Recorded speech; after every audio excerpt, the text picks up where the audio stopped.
Maybe just intros to start. Hi, everyone. I'm Ryan Panchadsaram. I'm the Deputy Chief Technology Officer for the US. I was part of Rock Health's first class, actually, first inaugural class. I work in DC where I'm responsible for helping, I have the privilege of steering the strategy that the federal government's basically doing to reinvent how we do IT, right? Like digital services, the mobile and web applications that we all have to use. So that's me. Looking forward to this conversation. Noor? I'm Noor. I'm the founder and CEO of Remedy.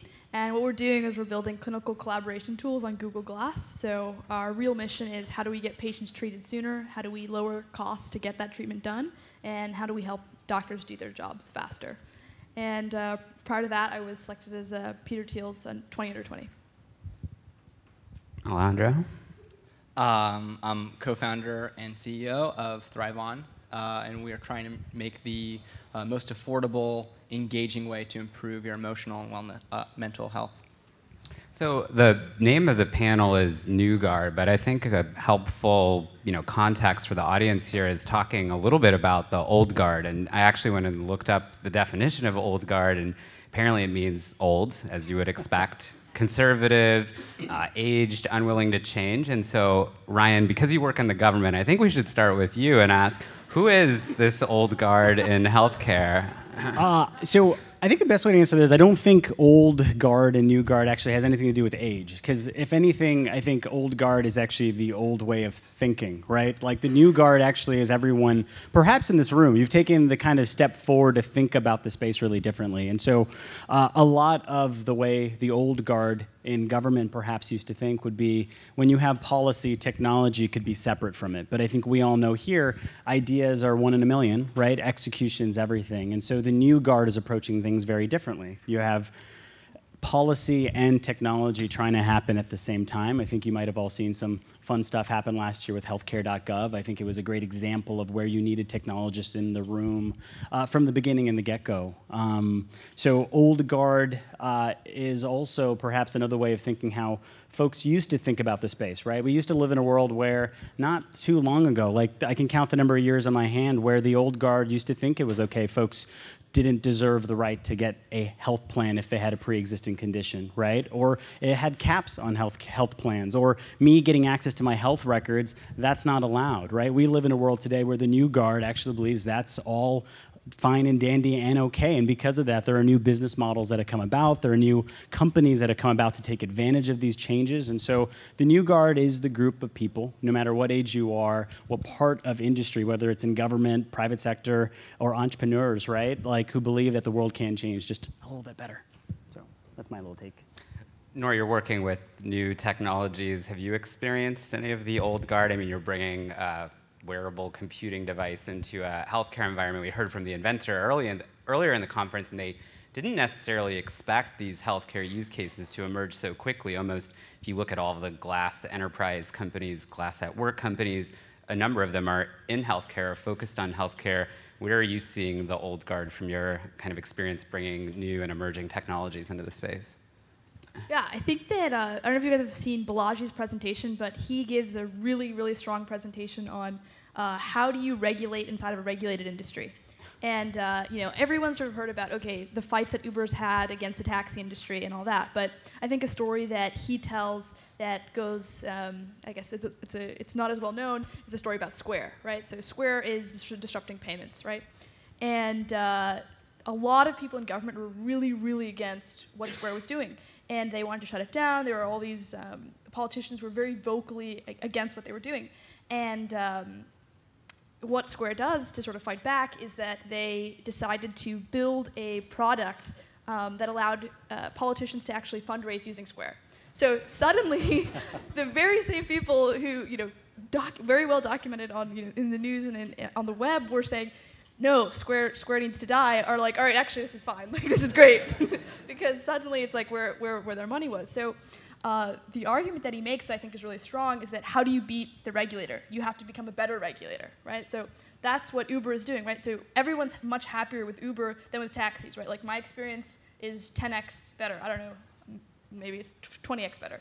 And similarly with Square, that's the same thing they're doing. So what our job as entrepreneurs in healthcare is to do is the same thing, right? So in telemedicine, the big issues are credentialing, licensure, reimbursement. So for healthcare to become better, basically we have to create better regulations, right? Everyone's complaining about the way reimbursement is being handled. Everyone's complaining about these delays in access to specialty care. So the way that we're going to solve that is by building better regulations, by building better experiences. And what's exciting is that since healthcare is so bad, a lot of people's heads are on the chopping block, right? So a lot of people's job is to move the needle on these issues. So what we're hoping to do at Remedy is, we have these pilots going at, these centers of excellence, Harvard and Penn, and what we want to do is we want to prove in these small ways, look, we've really, we've gotten patients treated sooner. We've helped doctors do more with their time.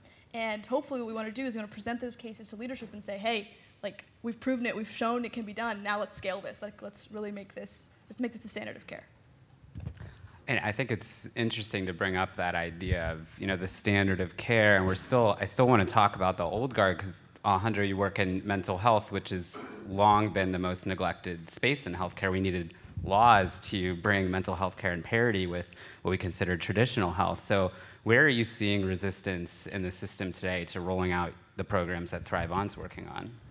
I mean, I think that the story for mental health and ThriveOn is analogous to just digital health within the healthcare system. It's just early, and we heard from Jack and Jim earlier on, and I think part of this comes down to if you're going to be looking for venture capital, you basically have to be looking to build $1 billion company. Otherwise, you're probably not going to be getting any venture capital investment. So with that being said, thinking about old versus new guard, if you're trying to build $1 billion company, you have to figure out a way to get distribution for that company, be it to consumer or to business. You need to figure out channels.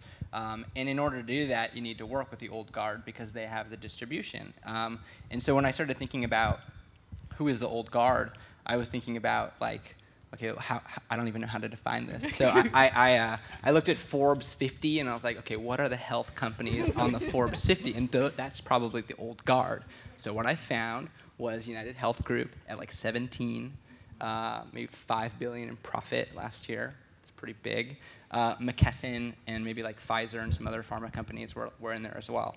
But specifically with our experience, I think the idea of how do you integrate within the system, I think you have to find ways to simultaneously not have to work with the old guard, but then also work with them. And we have an interesting story. We received a $4 million NIH grant, National Institute of Health, with partners at Stanford and Washington University in St. Louis. And that enabled us to get our first program to 30 college campuses and universities across the country.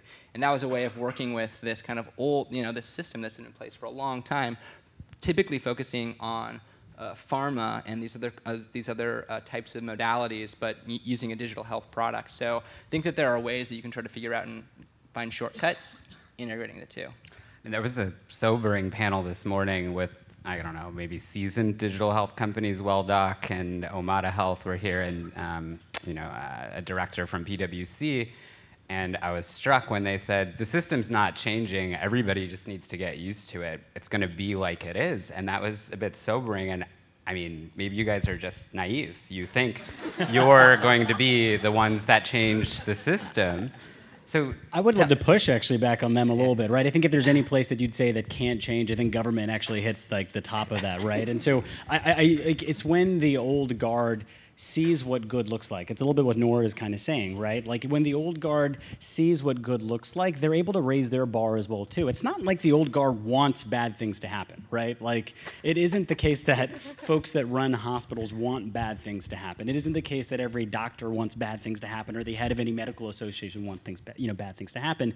I think they don't know or haven't seen yet what better and good can really look like. And it really isn't the 1 or 2 increments of improvement. It's the 10x, 100x kind of improvements that when you can show it that big of a difference, their eyes start to open up and they start to embrace it. And I think in technology and the way that we've been able to execute it in the government, we're finally seeing that, right? We have expectations on our phones, on our devices, to get things instantaneously, and you interact with the government form or tool and it takes 100 screens and it takes forever and it crashes. Like there is 100x improvement in the apps we have on our phone compared to what we produce. So it's, I think change can happen. It's just finding ways to have those eyes opened up in the old guard. Well, opening those eyes, having that sort of catalyst almost requires a new perspective. Absolutely. Yeah, and I think tying it back to my earlier comment about like United Health Group, they're one of the most aggressive consolidators, acquirers of the new guard that's out there. They make their you know, I don't know what their latest was, but you know, the big acquisition of Audax. I think that's a good example of the largest healthcare organization in the U.S. being pretty progressive as far as working with new companies. Or but then what? What happens after that? I mean, I don't know what's going to happen there, but I think that it at least talks about, you know, the old guard looking to what's happening in the ecosystem of new companies doing different things, to say that there's some compatibility. I don't know that we've, you know, given digital health is such a new area, it's pretty clear that there isn't that, you know, oh, this is the new paradigm. Ryan, you had a company before Pipette, before you sold it, and then you went to the government. You're all essentially entrepreneurs. You happen to work in the government today, but tell the audience a story. One of you, tell them the story of these eyes opening up wide when you took a new technology that did change how the existing incumbents, existing stakeholders thought. Tell me about eyes widening, eyes opening up. Absolutely. I think I was lucky, if lucky means not sleeping for like months on end, I was lucky to be part of the healthcare.gov turnaround team, right? There were, you may have seen in the news, October 1st, the site went live, and there were weeks that went by before anything really changed or happened. Myself, Mikey Dickerson, Paul Smith, Greg Gershman, and Todd Park, we went in and actually went on the ground to see what was happening. And we were asked by the West Wing, can it be fixed, right? What is going on there? And we spent a whole week on the ground seeing how things were done. And we noticed a lot of things wrong, right? Last week, we released a playbook online at playbook.cio.gov, and it lists a series of plays that we are trying to run across government to help build things better, and we pulled them from our experiences on the ground, actually, with the contractors, with the team at CMS.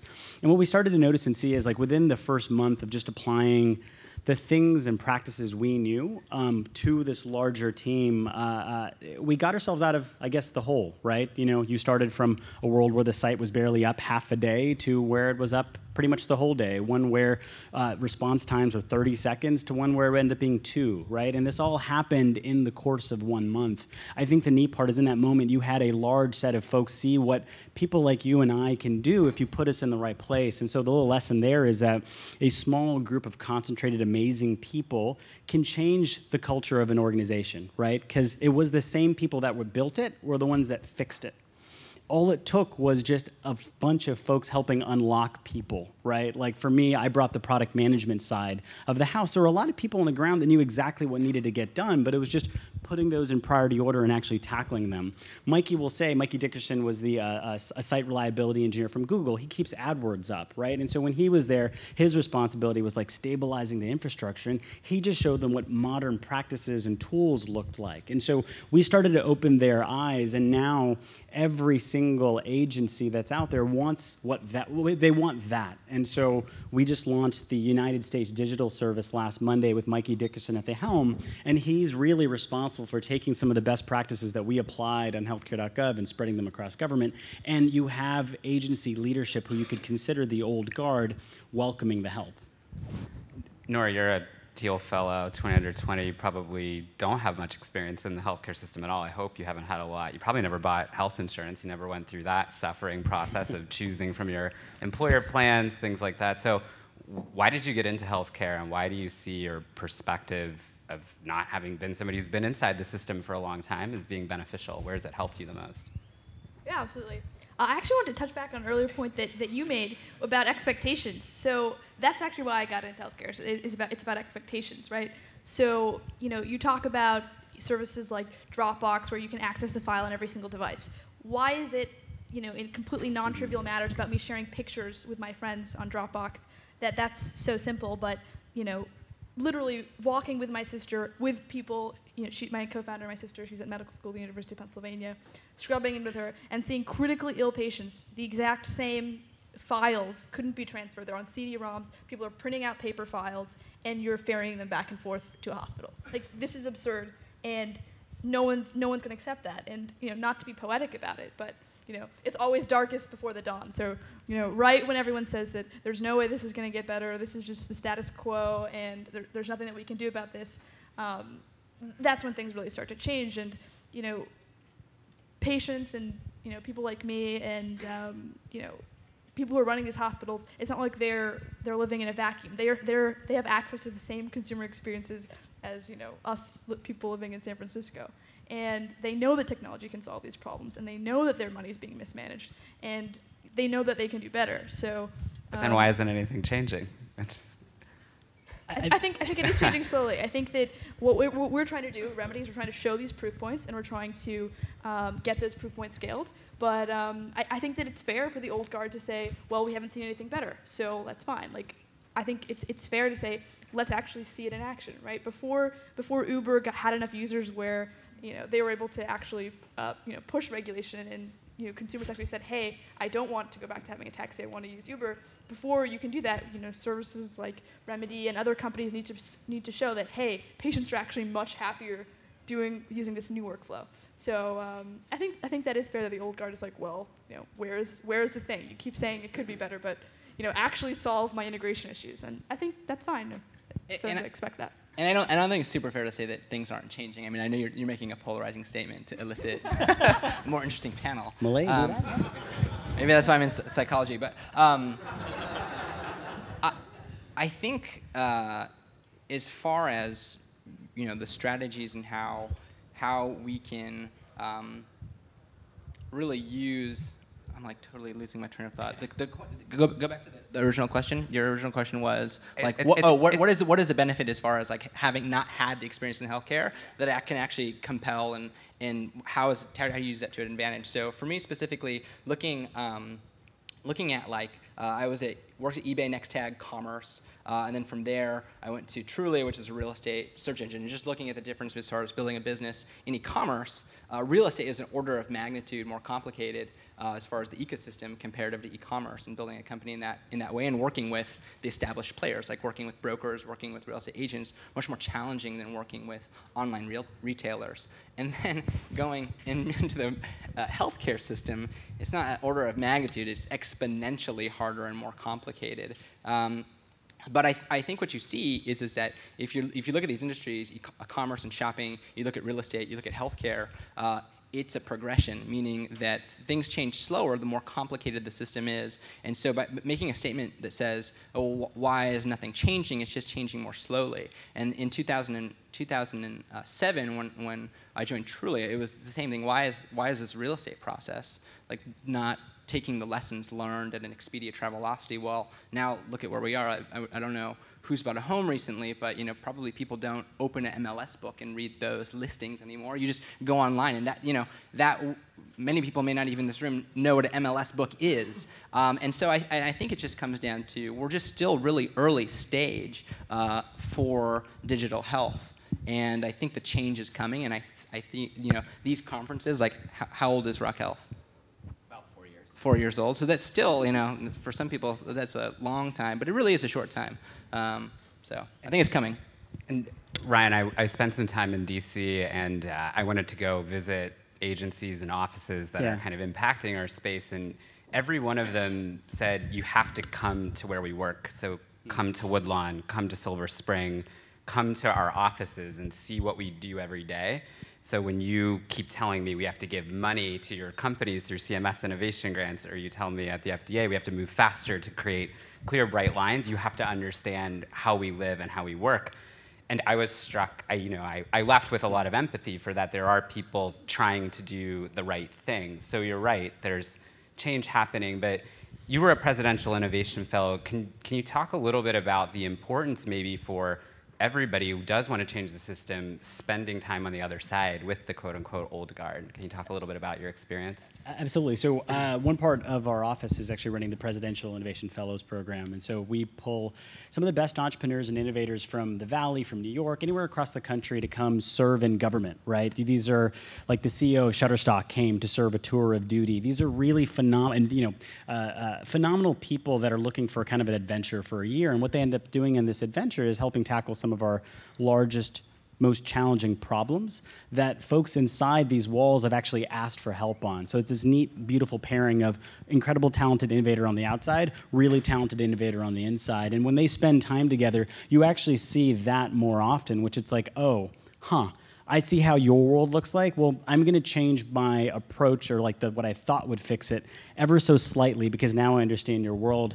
I think we don't do a good enough job of following through on our critiques of big companies or even government, right? Like we can say a very scathing statement of how something is, but I don't think when I say we, it's like Silicon Valley to some way. We need to also follow through with the constructive critique as well. Right? So like if the FDA is broken, well, explain why, but also maybe how the FDA could fix it, right? Like there are a ton of people in Washington that are listening. They want to hear you. They want to actually invite you to come out there. It'd be great actually for them to come out here too, but taxpayer dollars travel is really tough. So that'd be the catch. But I think when you think of the different places and pieces that probably may hold you back from government, like if there's a regulatory office or a group that you think could be doing a better job, don't be afraid to actually write to them or to write in places like, whether it be like the media does a really good job of that. If you've seen some really neat investigative journalism pieces on different parts of the system and why it's broken, right? I think the track for the FDA, there's been a lot of journalism around it. So don't be afraid to pick up a pen, paper, or basically an email and fire one off. But when you do, think about not just critiquing why it's broken, but suggest how you'd fix it.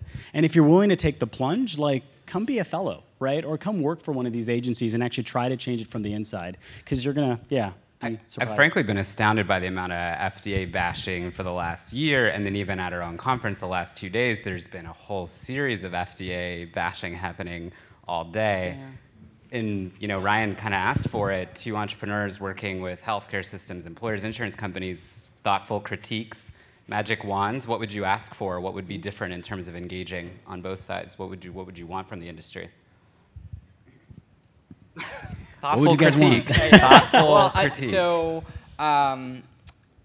I guess so the perspective that I can answer this question is being a digital health entrepreneur, right? So there's a lot that I lag. The majority of the people in the room know a lot more about healthcare than I do, which is why I'm on the New Guard panel. But I think from my perspective is that when you want to do a digital health company, it's not because you are trying to build the next. Well, you're trying to build $1 billion company, but you're basically, you also have this twin goal of wanting to really make a difference. Mm-hmm, and part of that is I need capital in order to do that. And so one of the journeys that we went through is, how do you go and get that capital? And my father, who's an MD, but he does a lot of grant writing to NIH. Yeah. And that's how he's gotten capital to make antibodies that combat hepatitis C and avian bird flu and Ebola and these sorts of things, which he's been doing for 30 or 40 years because industry wouldn't necessarily support that, but this is government taking that space because that's what's moving us and progressing us to, et cetera. So I think that if I were going to have a critique, it would be, mechanisms by which entrepreneurs don't have to go to, not that venture capital is bad, it's really great, but that there are more modalities to fund an idea, fund an early day, especially when costs for starting a company are so low. You can make an incredible impact not by having a small business grant process take, however, it's so hard to even sift through the calls that are out there. So I think updating the process to enable capital for digital health entrepreneurs, I think would really help the ecosystem grow and really change the way I think entrepreneurs think about how they would grow a business in this space, which has all of this positive externality. I think another way that you could phrase kind of the same question you're asking that I've been asked a lot is you have these really large companies, these incumbents, like GE, who really want to be innovative, and they ask pretty often startups, they say, how can we work better with startups? Why is it that when we acqui-hire startups, they just like leave? And why is it that our innovation team is actually an integration team? Like, what is the issue here? And I think it's similar probably with the FDA. And I think that the number one thing that they could do to work better with startups is to move faster. That is the one thing startups hate. Startups hate this weird, ambiguous email that's like, we'll loop back with you. Like, what does that mean? Like, what are the actual next steps? Who do you need to talk to and about what to get clearance on this? And I think that's the issue. It's that there's just so much ambiguity about why it's taking so long. Like, what is the time being spent on? It's almost like I feel like I'm back in school and someone will say, all right, this paper's due in 3 weeks, but everyone does it, the night before. So what are the real tangible things that need to get done? And be upfront about with the startup about, okay, here are the ways that you can help move this along, and here are the specific things that you can provide to us to make that happen faster. One of the longest running jokes for our companies, which is just keep sticking around, make it through the first year, they say this is interesting. The second year, wow, you're still here. The third year, then you can start talking about getting a deal done.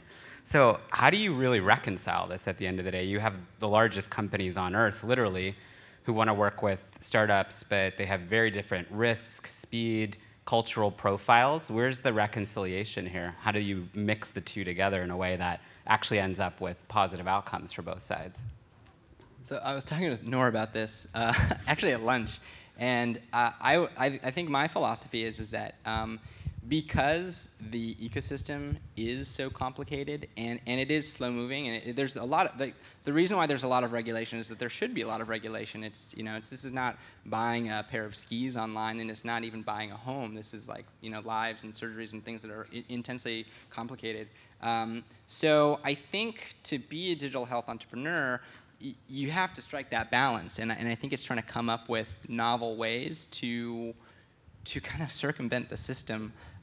So that you can get by and survive with a business and ultimately show product market fit, and show that you could actually have a pathway to making money and doing that. And my belief specifically is that building a digital health company's got to go first to consumer. But I mean, you're saying strike a balance, but realistically, doesn't the industry have to move? I mean, well, yeah, it's not about two parties moving to the middle here, because one's got a lot more time and a lot more money than the startup does. So it seems like one's got to reach a little further than the other. It's not a perfect balance here. Yeah, but I guess what I'm saying is that it's just from my perspective as a digital health entrepreneur, it's about sequencing, right? So it's much easier for me to go to consumer or a population of consumers and then get what I'm working on working. And if I can get that right, it enables me to have a lot of the data that I would need to have and go to all the established players and then say, look at what I am doing. It's working for this many people. This makes a lot more sense. And they're looking to de-risk their time, right? Because they have finite resources as well. So you're talking about moving the leverage back in your favor, essentially. You're going to have the data to go back to the industry and say, now look at us. I guess I'm agreeing with your earlier point is that the change is happening so slowly. You have to find novel ways to get your business to work in order to then partner with them. Even though they're evolving, it's happening slowly enough that as a young company, you've got to find other methods. I have a hope. The hope is that the stars will start to align a little faster. Because I think the advice you give rock health companies would just keep sticking to it, get as many deals as you can across the board. Because I think there's some organizations that are adapting faster, right? But it really does take that first person to be like, maybe I'm going to reply to Noor and say, there's going to be a follow-up, right? And then from that person, it starts to trickle to maybe whoever their next layer of management is all the way up to the top. I'm not saying every health organization is there just yet, but I wonder if you actually look back to your organization itself and look up the chain.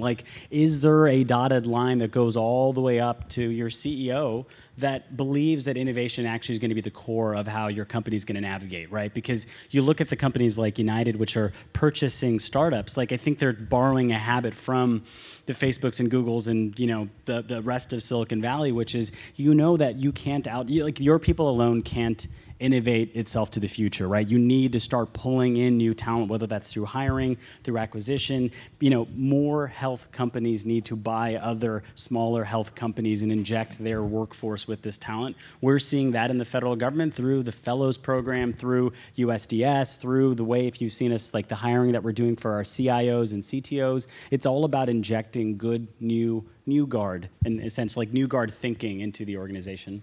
I think there's just really clear benefits. There's really clear things that startups are good at doing, and there's really clear things that large companies are bad at doing. Large companies cannot solve new problems. This is not, I'm not going to quote a random statistic. Whenever I talk to people who are working inside large enterprise companies, like, I'm going to give an example of GE again, they will say, I spend 70 to 80% of my time servicing the past. Their job is that they already found a product that works, they already have solutions that are built in, and their job is to maintain them, right? Like, that's what they're doing. So they can't solve new problems because they don't have the bandwidth for it, they don't have the time for it, and that's what startups are good at. And what we're doing, our team, is we know more about clinical collaboration at these hospitals, for these physician assistants, for these surgeons than anyone else does. Why? Because we spend every single day talking to them about what their problems are. No one at GE or at Samsung has the bandwidth to do that, to understand that in the granularity that we do. And that's what startups do. They are the little guys who have time to talk to the little people who are actually the real players who are doing things. And that's where the collaboration is useful. It's, okay, a startup is providing a service, is doing something that a large company cannot do. There's just no one else who can do that, and no one who can understand it at the granularity that a startup can. I think my big takeaway before we go into some audience questions is that trying to incrementally bring the parties together isn't necessarily the answer. Everybody needs to change their patterns. So you were alluding to different startup business models in healthcare. Go direct to consumer, do something else. Don't try to go the traditional path. And Ryan, you were talking about large companies becoming more acquisitive and thinking about other ways versus building internally. So it's an interesting takeaway of changing the patterns versus trying to figure out how to do the partnerships that we used to do, because maybe it'll just take too long to get there. And I think it's just another outcome of the fact that we're early, is you have all these diverse strategies, is that if there were a path, then we would all be doing it. Yeah. All right, so our highest voted question, actually, they want to hear from you, Ryan. They want to know the story of your first company, Pipette, what happened there and the lessons you learned. You did sell early, so maybe you can share what happened. So Pipette, we were in the space of helping monitor patients post-discharge, and through Rock Health, my co-founder and I both came from Microsoft. I worked at Salesforce.com before. I was an enterprise guy, basically product designer, and what you realize in healthcare, a lot of the problems are enterprise-based, right? And so we applied to Rock Health with the thought that, we would love to be in healthcare, but two of us, like in our background, there's no way we could navigate it. And so getting into Rock Health was this neat little exposure to a world and its problems, and meeting, kind of like Noor says, some of the people inside of these companies that are innovative thinkers, right? Like you had wow, I can't believe I'm forgetting his name, from Harvard Medical School, but he brought us into his own world and showed us how he was treating his patients and how they were following a post-discharge. And so we were basically iterating our product in real time at some of these amazing partners. For us, it was this great experience where we came in thinking this is how we were going to solve the space of readmissions, and we came out learning that wasn't the way we're going to go, right? We had an iPhone app in the beginning and realized, guess what? Most people who need the help don't have iPhones, right? And we were thinking we could go in and I forgot who we thought would pay for it, but definitely that person was not going to pay for it, right? It's Rock Health is kind of this neat little wake-up call to your idea, and we ended up coming out with a really, really more refined product. And when we started going out to market, every single company, you could say, hospital that we started talking to, they basically were saying, hey, we're talking to these Gingerio guys as well too. And we're like, that's interesting, we should go talk to them. And when we saw their future and what they were thinking about, right, if you've heard of Gingerio, it's about sensing things passively. I would say we were the 5x improvement, right? Gingerio is the 100x improvement. And when we thought, well, we can just hire a bunch of data science folks, right? It's going to be easy.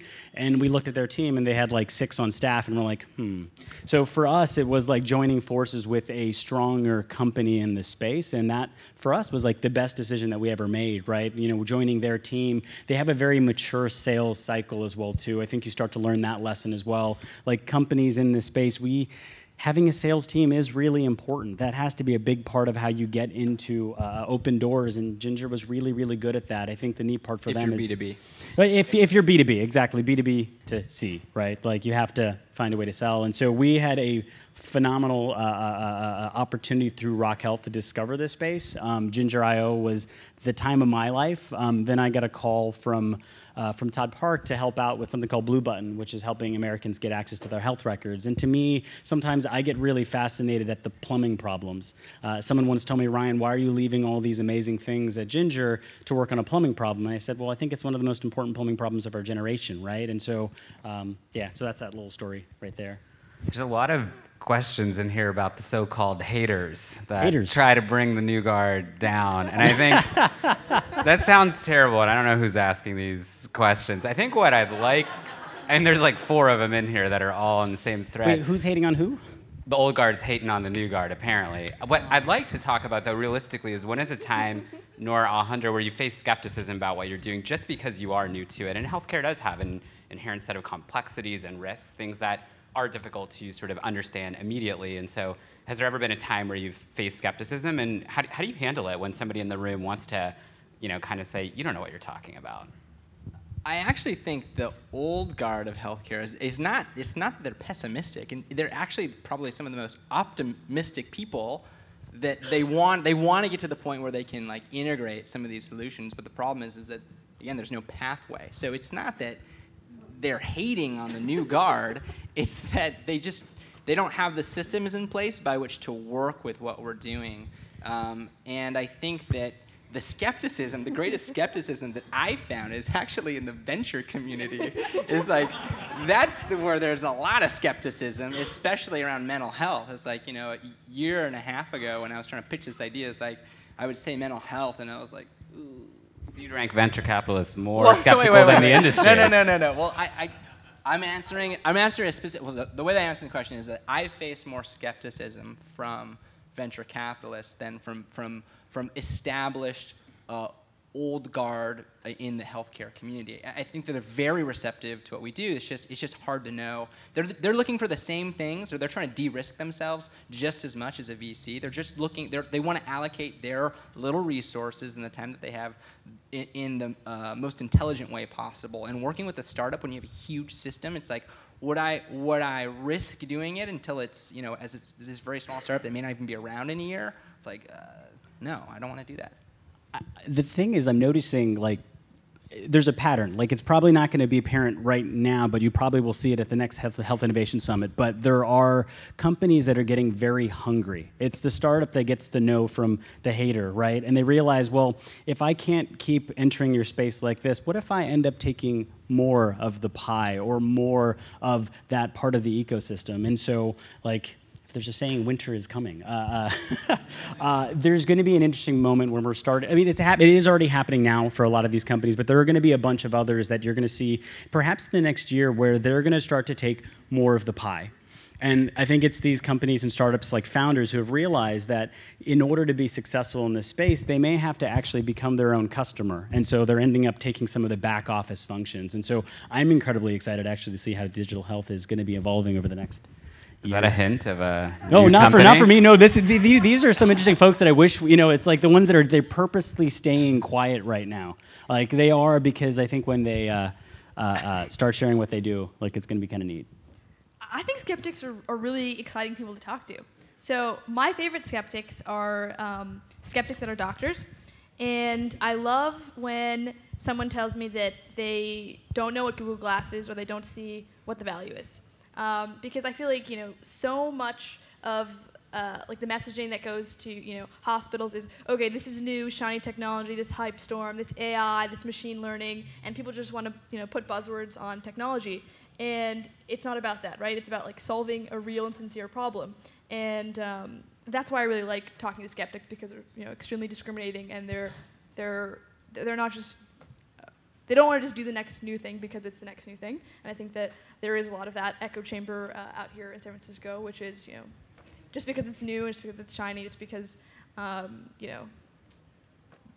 there's a first wave. Let's all ride that. And I think there is some wisdom, to the old guard saying, okay, let's see where the dust settles. Like, where is real value being added, and where is just money and time and things being wasted. All right, Noor's going to meet the haters outside. Take each one of you on. So, thanks everybody. Thanks for the panel. Awesome. Thank you, Malay.